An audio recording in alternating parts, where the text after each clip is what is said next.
Imagine how good that would be. Back towards goal, hits the post, but tapped in, and there's Sam Bell. Naismith slides in corner, that'll do it. And he make an impact right away. He'll try. Oh yes! Tommy Crawford's only gone and done it again.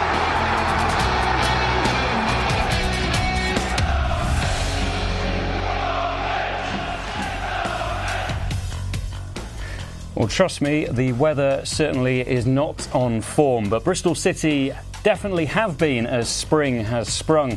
4 clean sheets in 5 over the last month, with 3 wins ensuring a 10th consecutive championship season is all but assured by the 10th of April.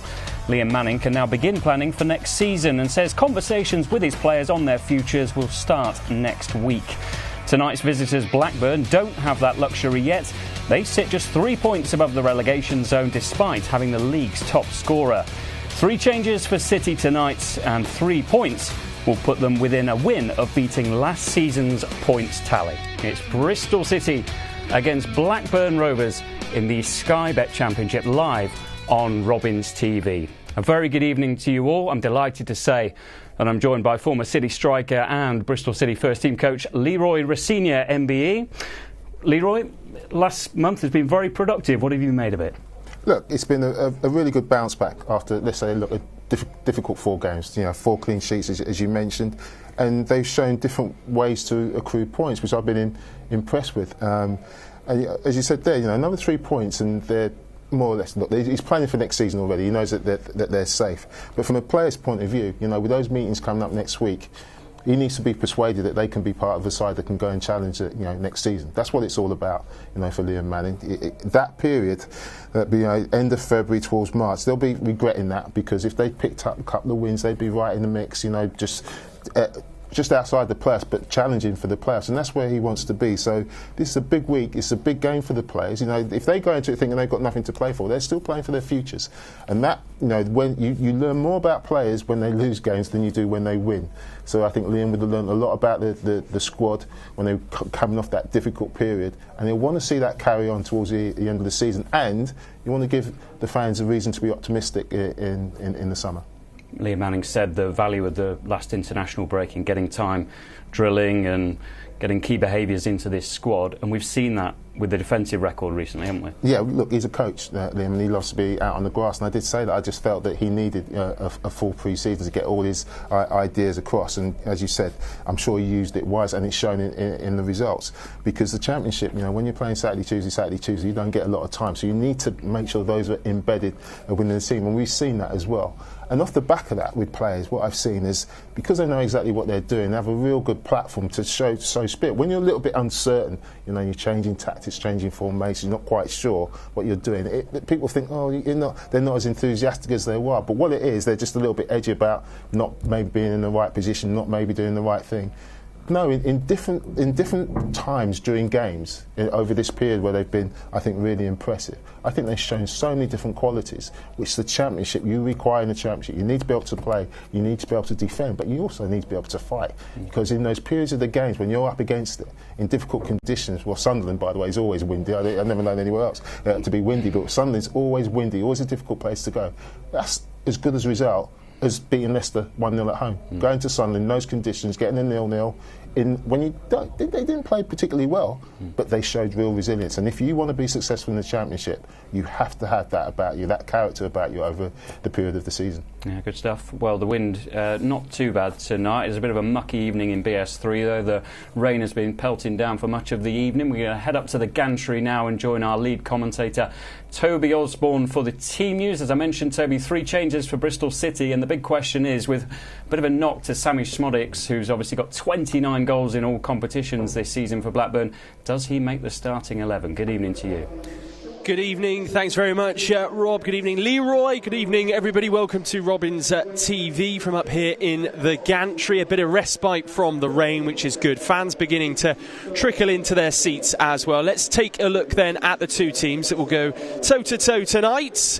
John Eustace makes just a solitary change after their 5-1 demolition over Sunderland, was then followed up with that goalless draw with the Saints. Hyam and Wharton are centre halves in a back four. Beyond them is a midfield two that includes Rankin Costello and Norwegian international Tronstad. Then typically I should say, it's an attacking three then behind the striker Gallagher, and in that three you'll find the only change, Dylan Markande, who impressed from the bench when replacing Hedges in the last game. He's alongside Sammy Smodics, who does make the starting lineup. The division's top scorer, of course, returns to face the Reds, whom he only represented 4 times, believe it or not, and completing that three is Tyrese Dolan. On the bench, Carl McFadzean, Andy Moran and Jake Garrett make up the replacements. Well, Liam Manning makes 3 changes from that long trip up to the northeast. Let's go front to back as we have become accustomed to a switch up front. Tommy Conway coming in for Naki Wells. It appears Mark Sykes will begin the game a little bit further forward as well, alongside Scott Twine, joining him in a 2 behind Conway. Behind them, Knight keeps his spot and is joined by Joe Williams, who replaces Matty James. Viner will centre a back 5, Tanner Roberts either side of him. Then the wing backs are Cam Pring and a returning Ross McCrory to the starting lineup as well. 8 on the bench, still no spot for Taylor Gardner-Hickman or Rob Dickey, but Mehmeti, Wells, King and Mabude will be eyeing some minutes later on in the game. Right, let's hear from the man making all the decisions. It's Liam Manning. Liam, 3 changes like that. Is that down to the schedule or is it more tactical? A combination of probably both. I think in terms of, we had a really heavy period. J-Mo had obviously been out a little while, then came back, and to do 2 90s and a 45 in the space of 8 days is a big workload. So obviously, Joe was terrific when he came on at Plymouth, so it's an opportunity to freshen it up there. I think just in terms of tactically, some of the bits that we're looking for. So said it all the way along. We need the squad. We need people to step in and be ready, and we will tweak things and make changes. And to be fair, so far the lads have done a great job. That when called upon and delivering. Tommy Conway comes into the side. I'm sure he's chomping at the bit to get a goal tonight. Yeah, it's always a tough one. Him and Naki, they're both of such a high level. I think in terms of especially with the changes and what the schedule looks like and how things go, I think it's almost something that we've done a little bit in terms of chop and change with those two. I think the competition's good. They help each other a lot. They're really supportive of each other, and you actually know that going into the game it's most likely that they're both going to play at some point. So it's obviously just who do you go with and who do you bring on to have impact. Blackburn Rovers in town tonight, not having the season they would have liked, but in the last away performance, a 5-1 win away at Sunderland, so something to be worried about. Yeah, I think it shows their quality. Do you know what I mean? We know how difficult they are as a side. Obviously, with John coming in, and we'd be working in a slightly different way. So transition on that takes a little bit of time, but you only have to see the result and the performance they put in away at Sunderland, how dangerous they are, and the quality they've got. So we have to make sure we're at our best to to compete and get the result we want. What kind of game do you think they will bring to the pitch tonight? A tough game. I think they'll be well organised. They'll be well set up defensively, and I think their front four have got good rotations. And when you look at Sammy Smodics, his record speaks for itself this season. So we know they carry a threat through him. So we, as always, it shifts back to us. We've got quality. We've got strength on our side that when we're at it, we've shown numerous times this season we can compete and beat anybody. Head coach Liam Manning there talking to Robins TV ahead of tonight's Sky Bet Championship match against Blackburn Rovers under the lights at Ashton Gate. Leroy Rossignol alongside me. Leroy, Liam there making 3 changes, fresh legs basically, and obviously it was a long trip and they had to defend well. Max O'Leary's performance was absolutely outstanding. It was a performance from the goalkeeper of the season in the Championship. In terms of the changes, I did hear him say against Sunderland he felt they looked a little bit leggy. I'm not surprised after the effort they put in, but I mean it's a nice problem to have.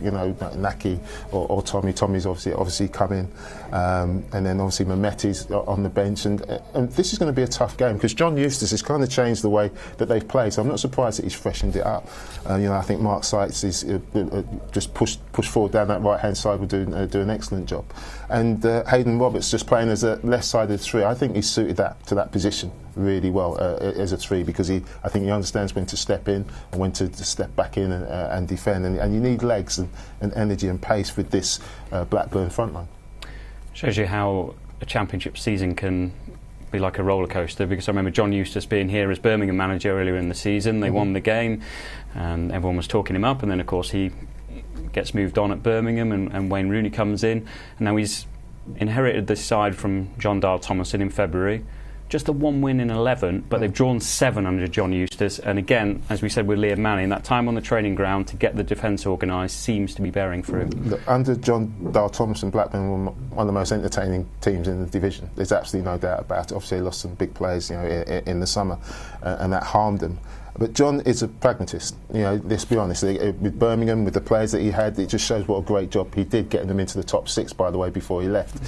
And that's why he was brought into Blackburn, just to instil some organisation and some to be not so open, because they have got good players, and he's done that. And during those games, you saw where they were. They're still in a precarious position, and making them harder to beat, and maybe try and then give a platform for the quality to come out. The likes of Smodic to go and score their goals. So look, he's done a really good job. But he's still got work to do. They've got good players, Blackburn, and there's lots of people looking at their players, by the way, Premier League sides as well, and they can hurt you. So I'm not surprised that energy is what Liam Manning is looking for today from this Bristol City performance. At home, he wants to get on the front foot, he wants to put them on the back foot, and I just feel with Tommy leading the line, he'll get that energy. Look, Naki, we know what Naki's all about. I think Tommy at home, coming up to the end of the season, want to show that he's the main man. And with a 10th consecutive season all but assured, I think Liam Manning in his pre-match press conference was asked about next season and targets and profile of players that they want to maybe recruit in the summer. So he's sort of comfortable in, obviously he's got short-term goals here, hitting that points target, beating it from last season, jumping up a place or two. But for next season, how do you see it with City? How do you see them moving forward? Look, I think Liam's an excellent coach, but you could be the best coach in the world. You need players, and it's about recruitment first and foremost, getting the recruitment right. He's mentioned about someone at the top end of the pitch that will give him different options. It's a player that almost everybody's looking for. But I do think it's vital because it gives you options. If you've got a number 9 who's maybe just a little bit better in the air, but it's still quick, you still need to be mobile in this division. He's the one who can, you're looking at 10, 15 goals, and then you've got people like Scott Twine. Obviously, I know Scott's still on loan, but he was looking for his delivery, and it's from set pieces, because in the Championship it's those finer details, those moments in games, a set piece later on in the game and deliver quality, and someone goes and heads it in, your number 9 goes and heads it in, and that's what I think at times City have been missing. Obviously Rob Dickey's done brilliant from set pieces, he's missing tonight, but when you've got a number 9 who just comes up with a goal that gets you points, and someone who can deliver set pieces, it makes a big difference in this division. So I'm sure that'll be high up the priority list at number 9 who can lead the line. Bristol City against Blackburn Rovers coming your way very shortly, along with a very interesting chat with Ross McCrory. That's coming up after this break.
first bird to start the dawn chorus, the last to stop singing at night. Traditionally, the robin represents hope, revival, new beginnings, and good things to come.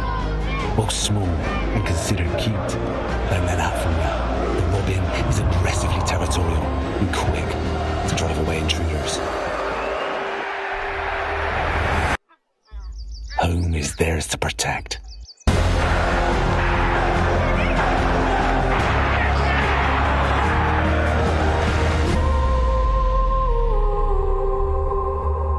Boldly and bravely. Ashton Gate is our home, our territory, our fortress to defend. Bristol is our community, our family to protect and care for. We care for and nurture our own academies to develop them into first-team players through opportunity. Our bravery, our fearlessness allows us to play with freedom. To entertain our fans and to inspire our community. We play to win, we exist to inspire. We always believe.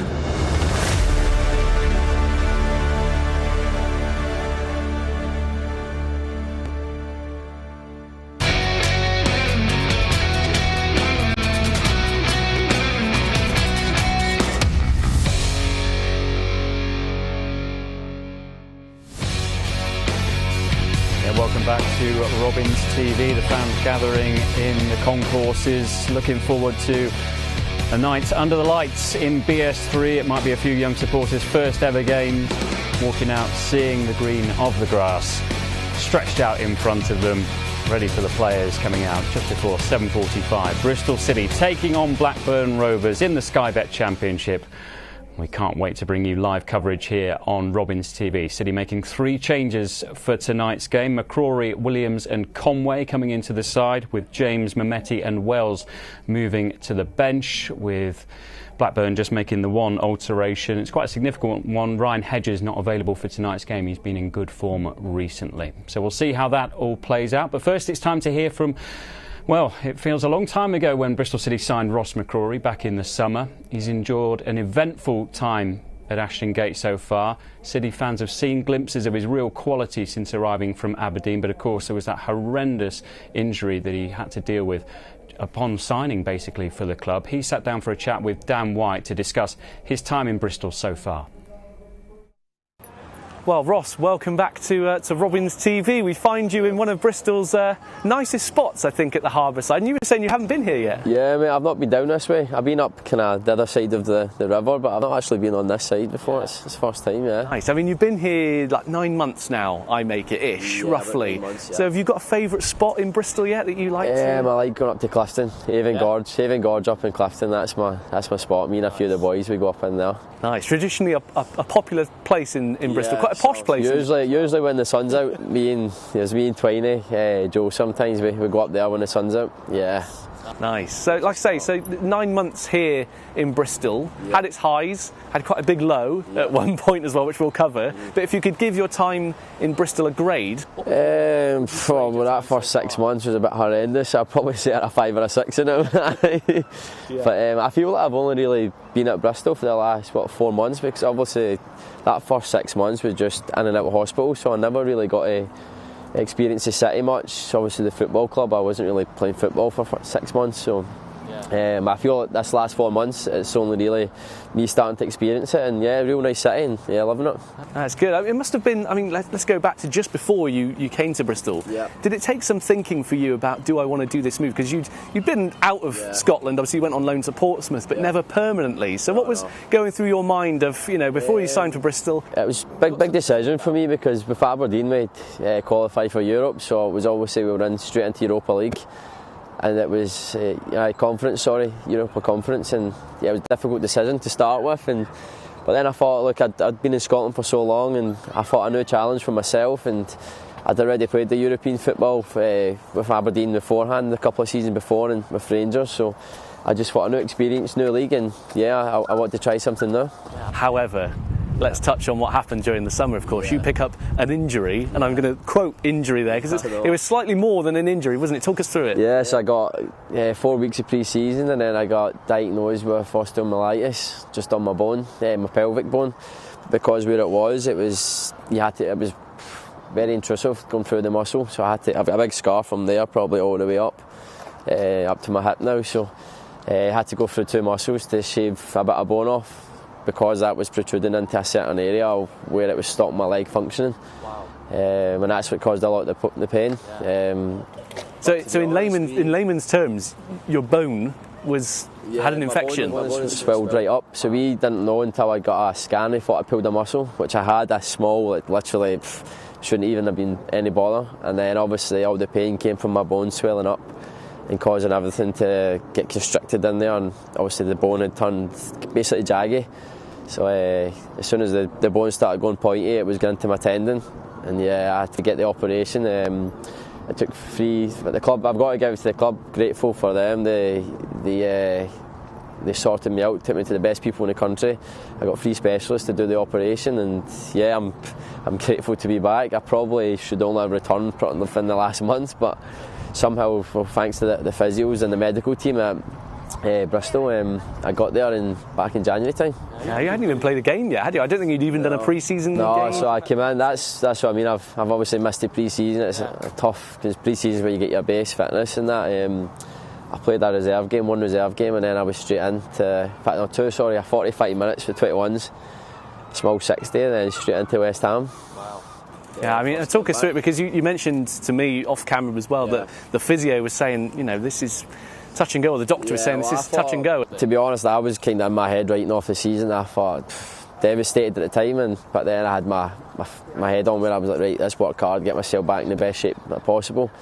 I was told probably after the ops 6 weeks it would take to walk, but I was walking within 5 days, so just little things in that. There was little improvements daily, and I managed to get I had to rebuild my full muscle again in my leg, and we got there in the end. But it was, for me, I'd never really expected to even be playing this season, like not many games, and for me to get back in January, it was great for myself, and obviously grateful for the help that the staff gave me. Yeah, it's brilliant to have you so positive about it as well, because I assume, as an athlete, it must be tough to not being able to do what you want to do, but also see, you're all teammates, but see somebody in your position flying, and then get to see the team have those great days like West Ham without you in the squad. It must be really tough mentally. Yeah, for me that was the toughest. I could get through the training days where I was grafting in the gym. I basically lived in the gym for 3 months. I loved it when the team won, but I was also that part within me where I was missing out. I wasn't getting involved, and I never really felt involved. But I've got to give it to the boys. The whole boys have been brand new with me. It's one of the easiest teams to come in where all the boys are so sound, and I've got some really good mates here as well, and got a good tight bunch. So that helped out a lot.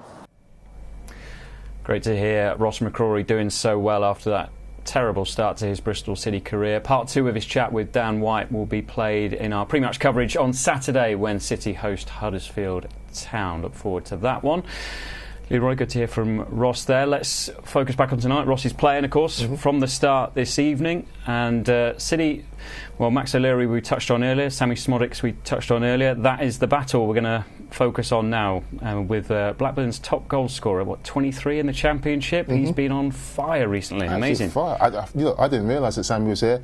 I forgot that he was here, but he is such a good mover. I mean, he wears number 8, but he comes from the number 10 position, and he just finds space in that top half of the pitch, and he finishes so well. This one with his left foot, and you just see him, he just drifts into areas in between defenders where he can't be picked up, and when he gets the opportunity, he always hits the target. And I mean, and he's been consistently brilliant this year. And I only played 4 games here at Bristol City, but it was maybe the right player at the wrong time in terms of Bristol City for Blackburn. Since Brereton Diaz has moved on, Armstrong has moved on, he's taken over that mantle of being the goal scorer. Here you just see him just starting in a deeper position. That's why it's so difficult to pick up. That little check there is just brilliant, because he already knows what he's going to do before he actually receives the ball, opens up the angle of the goal and sticks it in that bottom left-hand corner. Absolutely fantastic. And that's why it's so difficult to mark, because you never know what he's going to do. Scored 2 in their last away win against Sunderland, 5-1, but that's their only away win since November 25th, so they do rely heavily on him. But of course Bristol City had to rely pretty heavily on Max O'Leary at Sunderland at the weekend. Well, as I said, I think it was the goalkeeping performance of the season in the Championship. The saves he made weren't just outstanding. I mean, this one is fantastic because he actually claws it away as well. He doesn't just drop it in there for someone to tap it in. That one is a save that he would expect to make, but as the game went on, they kept on testing him, and it was every single type of save. But the ones that I really was impressive, and we hear keepers doing training all the time. They go down, make a save, get up, and make the second save. But I think this one is just absolutely brilliant. He's down and he's up in a split second, and he makes another fingertip save from that one. That is going into the roof of the net. Absolutely wonderful performance. But you know what? That's what goalkeepers are paid to do. And you know, I know they've got clean sheets. They're paid to make saves. And Max is just showing what he's all about now. And he would have loved that. The goalkeepers don't like being busy. They like showing off. And that's what Max was doing at Sunderland at the weekend. Good stuff. Well, let's hope for a quiet night for Max O'Leary tonight. 4 clean sheets in the last 5 games. But if you're watching us on Facebook and YouTube, I hope you've enjoyed the free pre-match show. But it's time to say farewell for now.